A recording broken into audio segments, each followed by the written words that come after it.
Kumusta mga paps? Ito pala ang aking bagong narkilahan na naabangan ng bahay ngayon.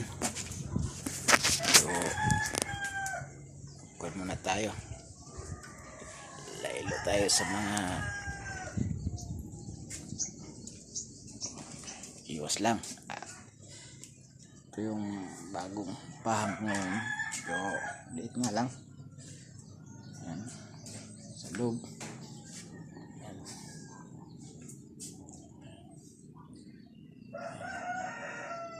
Hindi pa tayo nakahanda.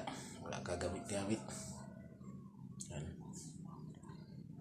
Hindi pa ako nakaligpit na higaan ko. Ulan ng kanina. Lakas.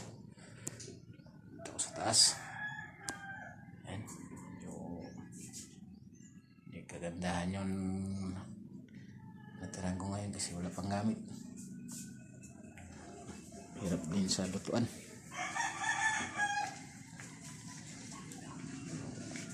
Okay na yan. Kasi at least nakabukod. Iwalay mo na ang talaga ang buhay. Nandito na lang mga paps. Sana makaraos ko dito.